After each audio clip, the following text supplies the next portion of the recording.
Well, happening now, crews are cleaning up following an overnight storm. We take you to some of the hardest hit areas here in Jamestown. Plus, what festivals will look like in a post-COVID-19 world. Jamestown Mayor Eddie Sundquist explains the future of the city's Labor Day activities. And as Justin said, a wild storm came through last night, but you can't tell downtown. The clouds are starting to part. We'll have sunny skies this afternoon, but cooler air is on the way. We'll talk about it next. The News at Noon starts now. Live and on demand, this is WNY News Now. And thanks for joining us for WNY News Now. I'm Justin Gould. Big changes are coming to Jamestown's Labor Day Festival. Mayor Eddie Sundquist tells WNY News Now, as part of the city's COVID-19 financial reconstructing plan, funding for festivals and special events have been put on hold. In a message to members of the city's Labor Day committee, the mayor says instead of large elaborate festivals this year, officials will be likely working to host a scaled-down gathering. The mayor says even though this September celebration will be much smaller and muted than years past, the city still plans to honor those in the Labor Fourth. Now, several other big community events scheduled for this summer have been canceled due to COVID-19 gathering restrictions, including the National Comedy Center's Lucille Ball Comedy Fest and the Chautauqua County Fair. Now, according to the New York State's phased reopening plan, large-scale events and gatherings will likely not be permitted until Phase 4, which is expected to occur in early July. Well, crews in the city of Jamestown were cleaning up this morning following a storm overnight that brought down many trees and power lines, knocking out power to hundreds. Becky Robbins, she's the communication coordinator for the Jamestown Board of Public Utilities, says that almost 500 customers without power early this morning due to that storm. Many now have their power restored.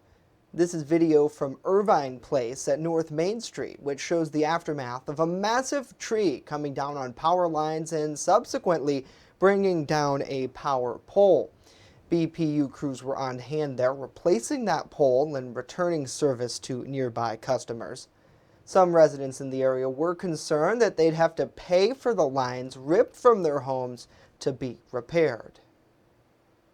Well, those are called electric services, and if the electric service is still in good condition and the wire was just pulled off the house, our crews will put that back up for them. If the service is damaged, the owner will have to get an electrician on their own. I don't have a number on how many houses are in that situation right now. Robbins says she thanks BPU customers for their patience and says that crews are working hard to get power back as soon as possible to everyone.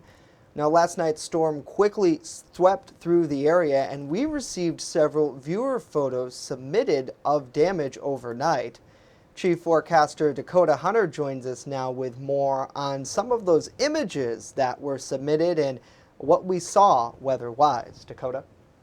Yeah, I mean, it was an active weather night. And of course, all of us in the weather office were here. We were keeping our eyes on it, throwing stuff out on social media all night long. And we had a lot of viewer pictures that came in of the damage that occurred with these storms. How about this? A tree down. Thanks to Gary for sending this in. A tree down in the road. How about this? A tree down. This is Washington Middle School right here. This is Buffalo Street right here. So a tree down basically on the property of Washington Middle School. That's in the northern section of the city. Thanks to Kelly for sending this in of a tree down. It looks like a tree down on somebody's porch that came down. And how about this? Another tree down. This looks like it's coming close to downtown Jamestown here. And again, Kelly sending that in to us as well. And again, Justin was out taking these photos. He was out this morning covering all this.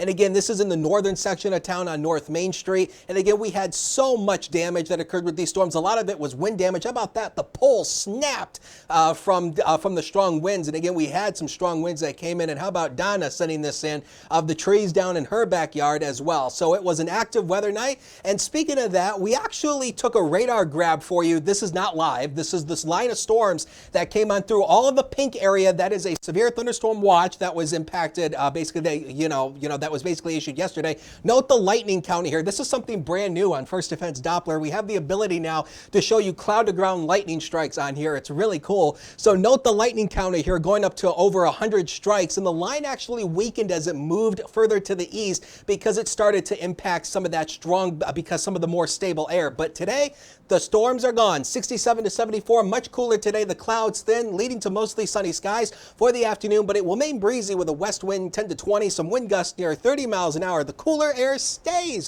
through the weekend and through much of next week. We'll talk about it in full detail in just a few minutes. Justin? All right, Dakota, thank you very much. Well, those with underlying medical conditions might be more at risk for severe illnesses if infected with coronavirus. But a recent study now finding at least one common connection also raises the risk of death from COVID-19. Mandy Gaither with more in today's Health Minute. More than 100 million Americans have high blood pressure, according to the American Heart Association. And a recent study published in the European Heart Journal finds those patients also have twice the risk of dying from COVID-19. Researchers studied records of more than 2,800 patients treated in Wuhan, China. One of the study's lead authors says nearly half of the patients who died had high blood pressure, which was a much higher percentage compared to those who only had mild COVID-19 symptoms. The group also looked at high blood pressure medicines. Some doctors had feared ACE2 inhibitors and ARBs could make it easier for the virus to infect cells. But the study found the opposite. Based on their findings, researchers suggest patients not discontinue or change their usual antihypertensive treatment unless instructed by a doctor. They say it's important for those with high blood pressure to realize their increased risk, to take good care of themselves during this pandemic, and if they're infected with coronavirus, they may need more medical attention. For today's Health Minute, I'm Mandy Gaither. Mandy, thank you. The CDC says others at high risk for severe COVID-19 infection includes those over the age of 65, anyone with chronic lung disease or moderate to severe asthma, serious heart conditions, and people who are immunocompromised. Well, another 1.5 million Americans filed for first-time unemployment benefits last week, that according to the Labor Department. Now, initial jobless claims have been falling every week since peaking at 6.9 million the last week of March. But millions still rely on the government to aid to make their ends meet after losing their job due to the coronavirus pandemic. Continuing claims continue for those who applied for unemployment for at least 2 weeks in a row, dropped to 20.9 million compared with last week's 21.3 million. Economics are now focusing on the continued claims as a better indicator of the state's labor market as many states start to reopen their economies. Well, back here at home, Chautauqua County Executive P.J. Wendell says that he's recently received some clarification from New York State that garage sales and yard sales are now permitted in regions that have entered phase 2 of reopening. He says those holding yard sales must ensure that occupancy of the space used for that sale is limited to the number of people who can safely and appropriately be spaced out with 6 feet distance between them. He says in no case should the space be occupied by more than 10 people at any given time. Now, people in situations where they are likely to come in within that 6 feet of another person have to wear face coverings. In addition, he says that hand sanitizer should be available and regular cleaning and disinfectant protocols in place. Wendell says that sellers can also consult the NY Forward Safety Dashboard template for additional precautions they should consider using for their garage and yard sales. Well, we hope everyone is having a good day, and we thank you so much for joining us here on WNY News Now. And big storms last night for sure, big lightning show as Dakota mentioned, and we thank you so much for your pictures. And if you do ever get anything, whether it's local news, a weather event, or a story idea, please send it to us. You can do it by downloading our mobile app and sending it to us there. You can do it via email, or you can use the hashtag MyLocalWX to send Dakota pictures. So certainly we appreciate all of that. Got to say hello to Christina. Hopefully you're doing well. Good to see Maxine. Good to see Rory J. Pam, David. Lori is here. Shannon, good to see you. Butch, good to see Wendy as well. Happy Thursday to you. Always love having you here on the broadcast. Coming up next, a local doctor is joining us live to talk more about COVID-19 health risks now that the area begins to reopen. We hear from her and her tips coming up. Stay with us as WNY News Now continues.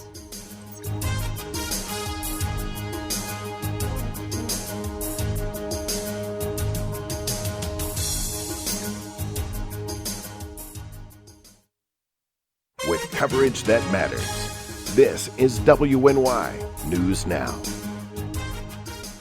EagleZip.com is your local one-stop shop for all of your home and business computer needs. Located on Fluvan Avenue Extension, just outside of Jamestown, EagleZip.com sells and services all brands of desktops and laptops, as well as servers and network equipment for your business.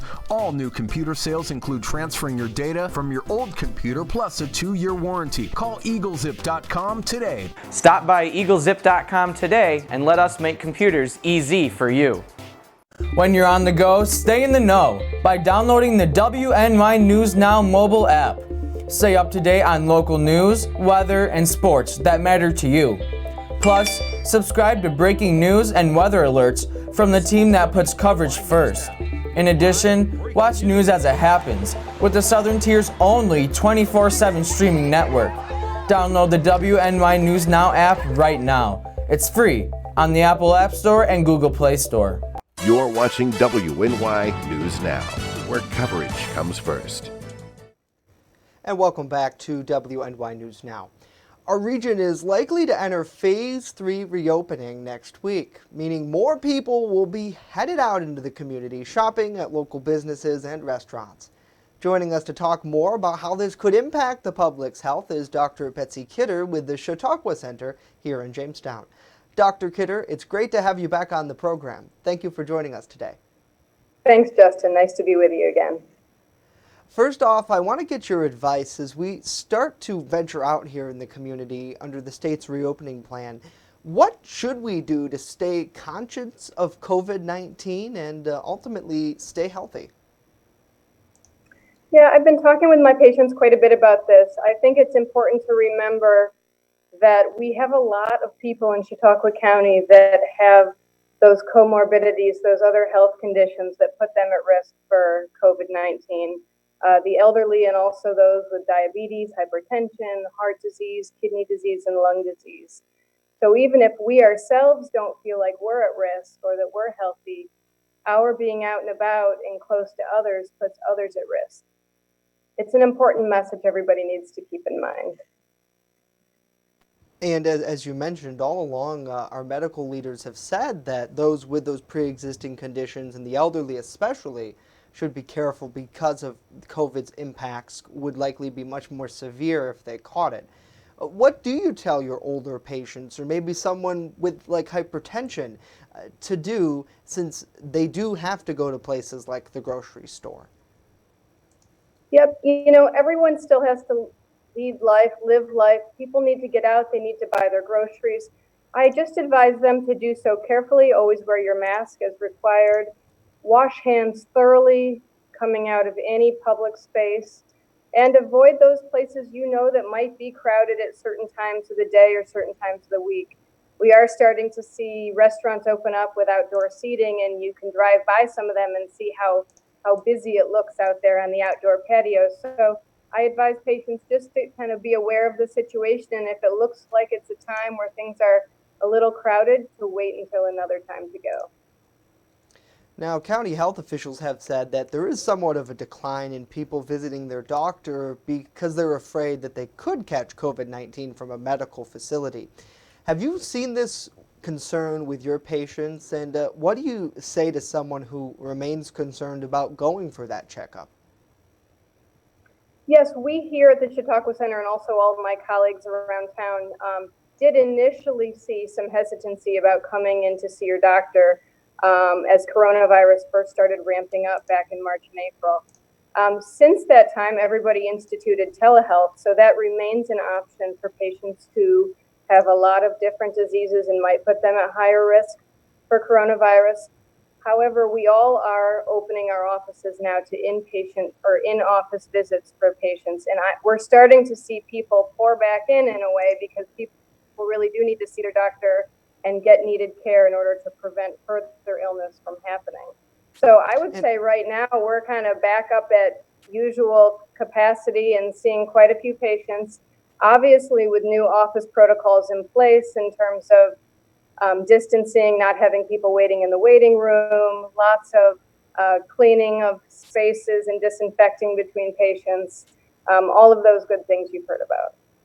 and yeah, we've seen that, I think, at many places, whether it's a public building or local shops and things like that too. Do you feel that in post-COVID, the world's going to be almost a little more conscious about their health and what they touch and who they come in contact with? I've talked to the county health director, Christine Schuyler, about this at press conferences in the past, where it's like before people were, wash your hands after you go to the bathroom, but now, I mean, there's surfaces that you would think about. I mean, just for me, every time I'd come back from the grocery store, I never thought about washing my hands, and now it's part of my routine. Yeah, I think we are going to be in this routine for the next several years to come in terms of how we think about cleanliness and disinfecting and not passing germs or coronavirus on to others.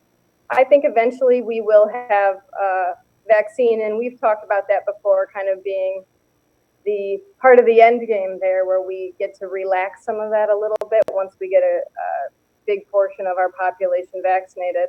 And until then, we'll probably have some incremental progress with different treatments where we start to feel a little bit more comfortable with coronavirus. But certainly, we will be standing 6 feet apart in lines and doing this new disinfecting process that we've all become accustomed to for the coming years. Now, we've had viewers reach out to us who were concerned in the fact that they see now that we're into reopening, numbers do start to uptick a little bit. We haven't seen, like in some, in the Buffalo metro area where numbers really started to spike, thankfully here. But I know a lot of health officials, and I want to get your take on it, have said that the big reason we shut down was because we didn't want to overwhelm the medical system. We didn't want to overwhelm the emergency departments.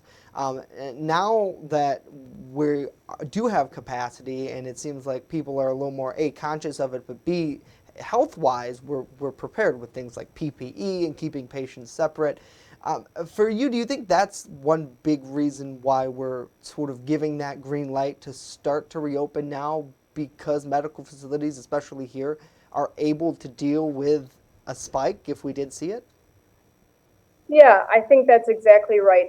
The shutdown time gave the health centers and the hospitals time to prepare. It gave us time to get supplies that weren't readily available at the beginning. So that has been a big part of us being able to reopen.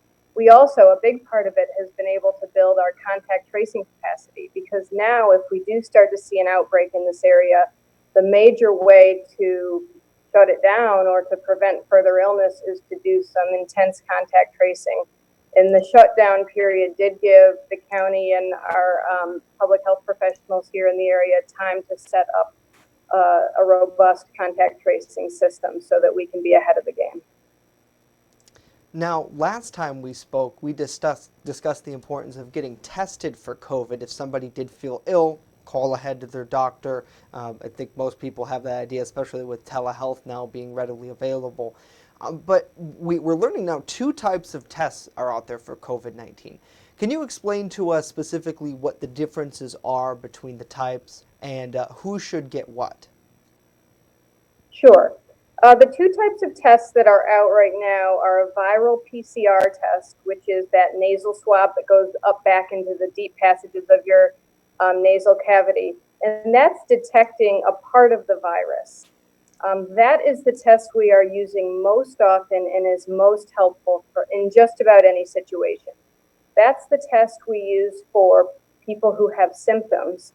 It's also the test we're using on nursing home employees who have to get tested and screened, salon workers who have to get tested and screened, and any contact tracing. The test of choice is going to be that viral PCR.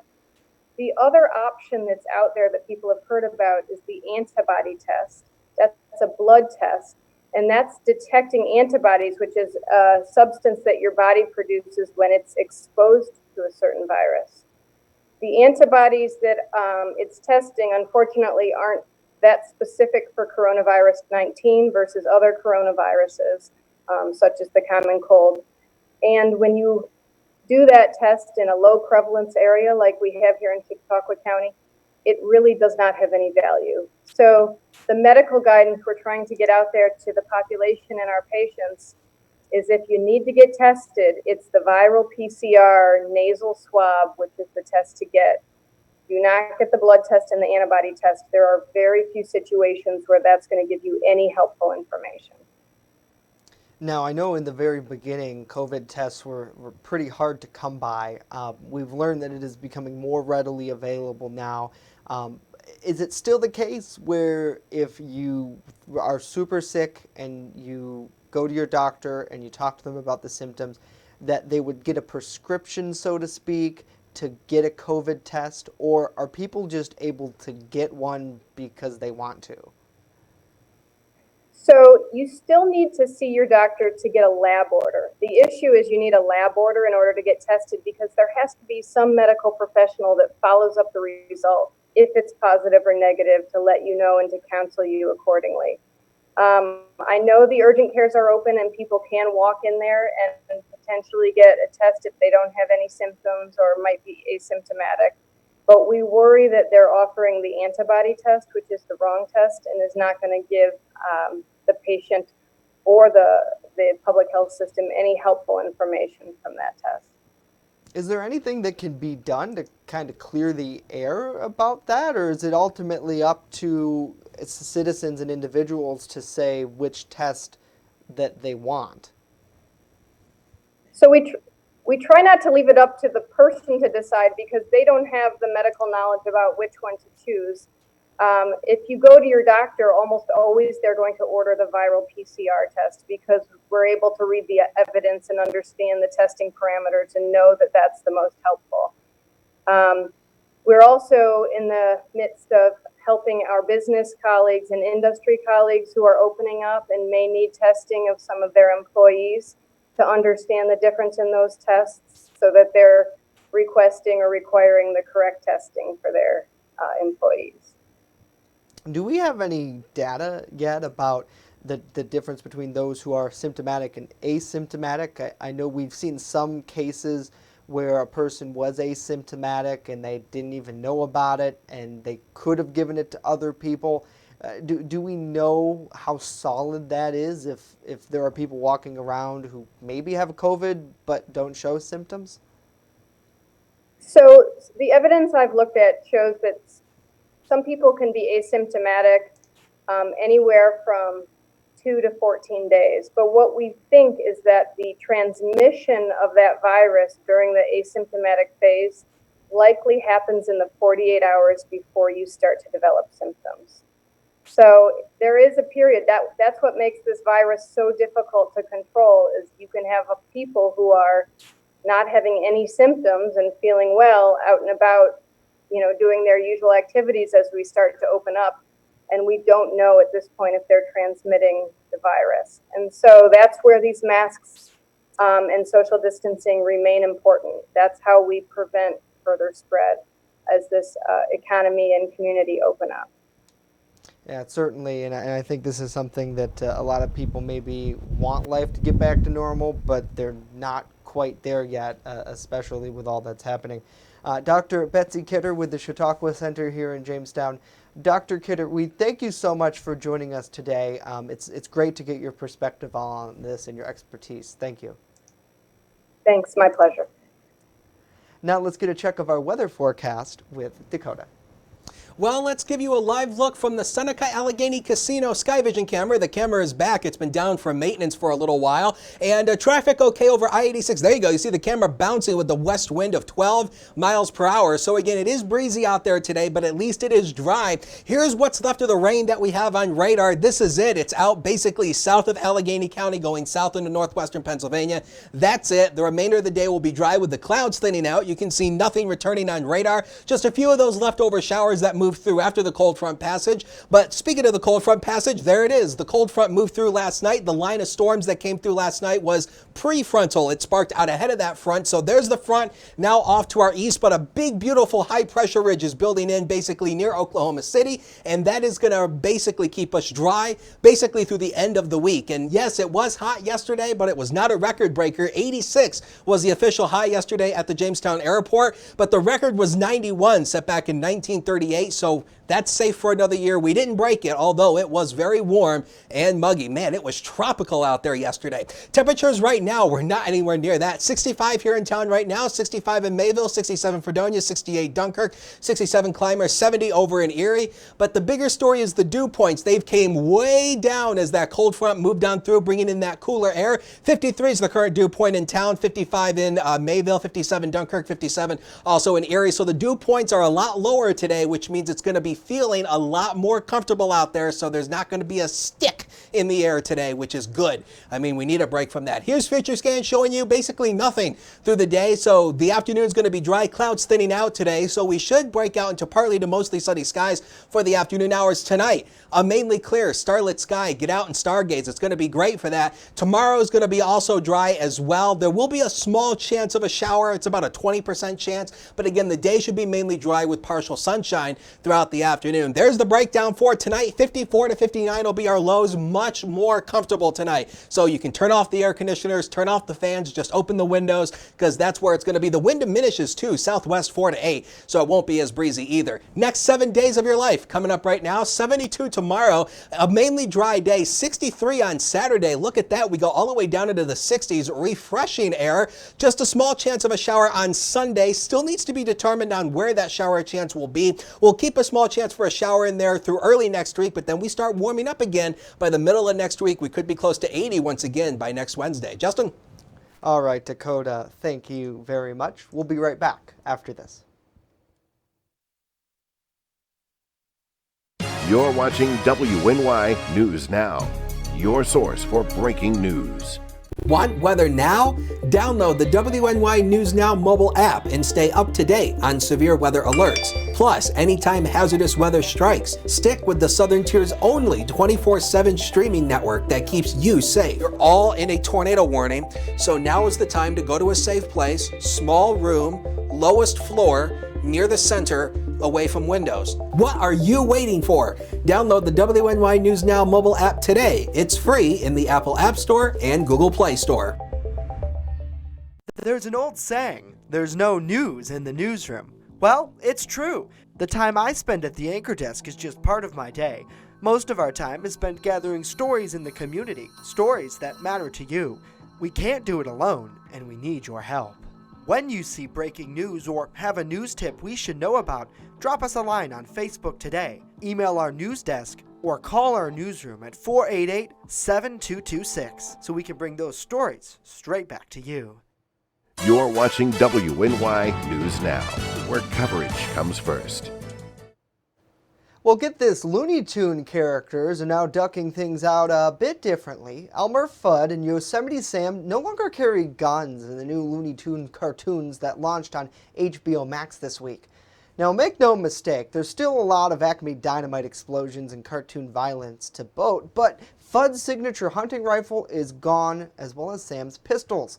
Now, in a recent short titled Dynamite Dance, Fudd uses a synth to chase Bugs Bunny, who's fighting back with some explosives. No word on whether the exclusion of firearms is related to gun violence here in the nation. Well, that's going to do it for us today. Of course, news continues 24/7 at WNYNewsNow.com. When you're on the go, stay in the know by downloading our free mobile app in the Apple App Store, Google Play Store. All you got to do is search WNY News Now. We're back tomorrow. Hope to see you then for our TGIF edition.